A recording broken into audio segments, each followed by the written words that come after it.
yeah, that's totally reasonable because, why try to talk to someone and have a civil discussion when you could just bark? Welcome back, beautiful and amazing human beings, to the season finale of America. This is Luke Radowski of WeAreChange.org. A lot to get into today, especially with the utter nonsense and lunacy happening in our society that is literally driving us crazy. So we're going to break that down, as well as doing a deep dive into now the statements from the U.S. President Donald Trump that are being censored by Twitter, Facebook, and in some instances also Instagram. And because of the censorship, shadow banning, downranking in the algorithms, and demonetizations, we as an independent media exist in part because of the Brave browser, a free internet browser that works a lot faster, will save you a lot of time, and not only gives you an extra layer of security, which now you could also use with the Tor network, but incredibly, this awesome browser, which in my opinion is way better than Chrome, way better than Firefox, also at the same time rewards you the viewer, cryptocurrencies. Yes, you get rewarded just for simply using this platform. You could take those cryptocurrencies and very easily reward your favorite content creator, like me, if you use the specific link from my description, from my comments, and you use this browser for over 30 days, which I know you will. I get a small commission. I get a little bit of those cryptocurrencies. You get some cryptocurrencies. It's a win-win for everyone. And if you haven't done it yet, what the hell are you doing?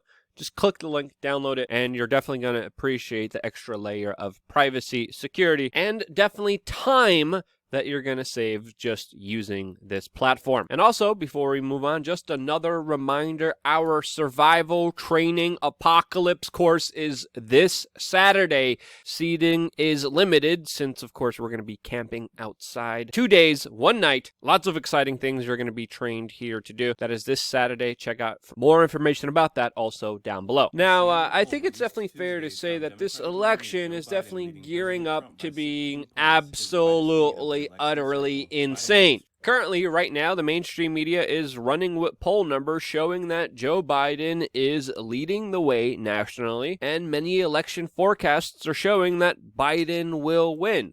But we do have to understand that similar predictions were made in 2016 with, of course, Hillary Clinton, who, of course, didn't win. Now, it's also important to note that Donald Trump won, not because of the popular vote, but because of the Electoral College. It was a very close race. This one looks like it's going to be close too.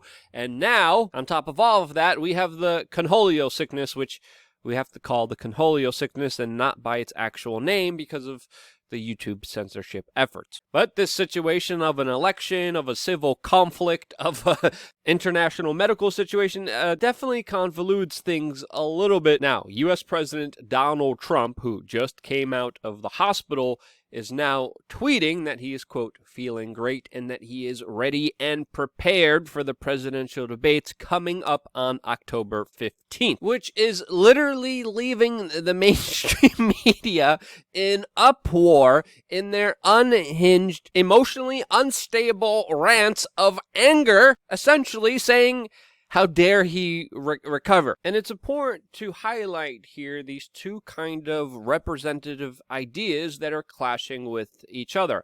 On one hand, we have the mainstream media telling you that the situation with the Cornholio sickness is absolutely severe. Many people will die, and many people accuse them of stoking panic. On the other side, we have U.S. President Donald Trump essentially up and running within 3 days, highlighting how to him it's not that big of a deal. Those are, of course, two major contradictory ideas, and a lot hinges on what you actually believe in. Now, of course, the mainstream media is running with headlines talking about how 30 staffers were allegedly infected, how people are going to die, how people are going to get hurt. And whether that is even true or not, their statements are being undermined by themselves and their crazy, insane assertions surrounding this. Now, again, any form of consideration that you think these people have is completely out of the door because of the insanity that follows it, that is absolutely intellectually dishonest and has no basis in reality. Like this article by the Guardian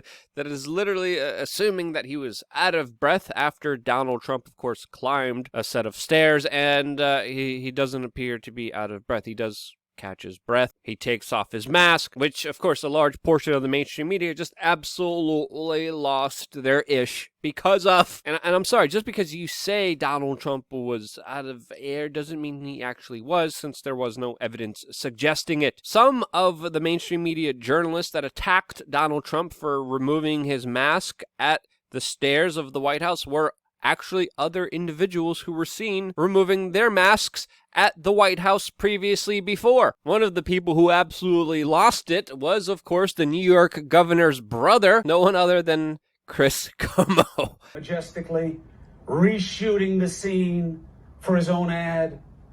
I hold rallies, and I tell you to ignore masks, and I rip mine off as I vanquish the virus because I am a leader. Fear not. What a bunch of bullshit.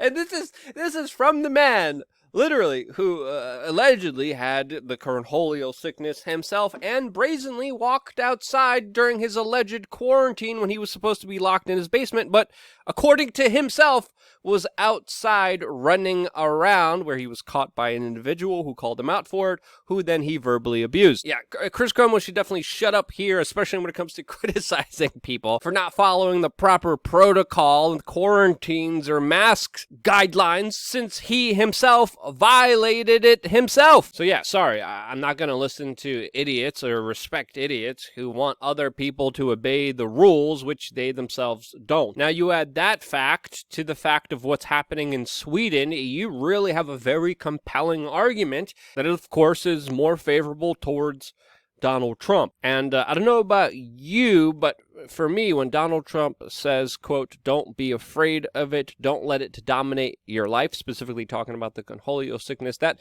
resonates with me a little bit more than, of course, a lot of the nonsense that we hear on the mainstream media. Now, who knows? Donald Trump might be wrong here, and it's important to consider all sides of the arguments here. There's also a lot of people arguing that Donald Trump's treatment was experimental and something that very few people had before. It's not the usual treatment that people get, especially with him being the president of the United States. Other people also arguing against Donald Trump or bringing up the fact that Herman Cain, who also got the cornholio sickness, initially thought that he was recovering from it, and then his condition worsened, which led to his death. But yet again, those are very different circumstances, very different situations, but it's hard to take any of those arguments seriously when you literally have a mainstream media just moments ago talking about how there was a clear cover-up, there was a conspiracy, there was lies surrounding all of this news, specifically saying that Donald Trump was faking his illness,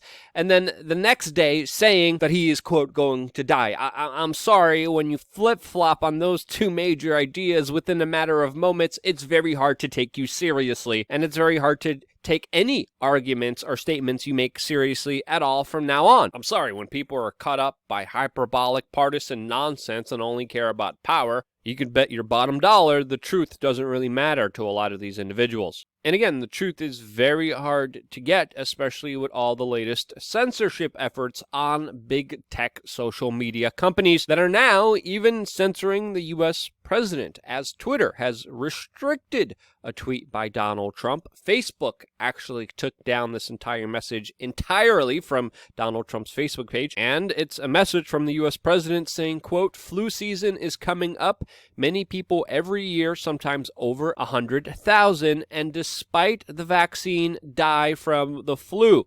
Are we going to close down our country? Question mark. No. We have learned to live with it, just like we are learning to live with the cornholio sickness. In most populations, far less lethal. Now, of course, many people are flipping out because of that statement. Many people are saying it's absolutely reckless, it's absolutely dangerous, it's absolutely not true. But when you actually look at the data from even the CDC, Trump is actually right. But yet he's still being censored, which should raise a lot of very serious concerns. If you even post data showing how Donald Trump is right, highlighting data from the CDC on Instagram, we are seeing posts censored that do so. And that's not only ridiculous, but it is absolutely dangerous. Again, people should have the right to interpret information as they please. Censorship is only a tool of the people who are afraid of an informed, educated public that want to control everything you can and cannot listen to. Again, we have a right to listen to whatever we want to. We have discernment. We're not babies. We're not children. If there's data, even from the CDC, that we should look at, it is worth considering. There should be a debate. Bad ideas should be challenged by good ideas and not through tools that destroy free speech. In response to this, Donald Trump has tweeted, "Repeal Section 230, which is specifically a section of the Communications Decency Act of 1996, which provides immunity to, of course, online platforms." Now, of course, I personally think that is a bad decision by Donald Trump and will have very serious ramifications in the future. I think amending it, I think dealing with the big monopoly companies that have a leverage on all communications in the United States, majority of communications in the United States, is something definitely that needs to be done sooner than later. We can't allow a private corporation to determine what Americans can and cannot hear, but repealing Section 230 is not the way to do it. Just like anything, a problem is made worse by more government. These monopolies wouldn't exist if it wasn't for government, and that's why I have very little doubt that government will actually stop them. So yeah, definitely check out the Brave browser if you get a chance, but that's a separate topic in itself. There's a big debate of ideas raging that is still happening, especially between elements saying be afraid of the conchoidal sickness, other people saying don't be afraid. I think it's pretty clear what side I am on myself, but where do you stand? What do you think of these ideas? Where do you think the truth is? I love discussions, I love debates, and I hope to spur one down below in the comment section, because again, the only real way to kind of move forward, to progress human civilization, is our ability to be free, our ability to discuss and talk about things that might be uncomfortable, because once you finally do, you actually deal with those severe issues rather than burying them and letting them grow. Free speech is the integral right to free civilizations that will thrive. You get rid of that, and you have a lot of utter crap. You have communism and the suppression of the free will and the free spirit of humans that actually is supposed to grow, is supposed to expand, is supposed to change. And I'm already ranting. Communism's not the answer. Seriously, enough about that. But again, very few people actually stand behind these actual ideas, but this is the most important idea that we need to protect at all costs. If you believe that, share this video with your friends and family members. It's more important to get actual kind of information out there that isn't afraid to talk about both sides of the issue. I hope I did that. If you think I did, click the like button. I wouldn't be here if it wasn't for you, and this is why. Love you guys. Stay tuned for more here on WeAreChange.org.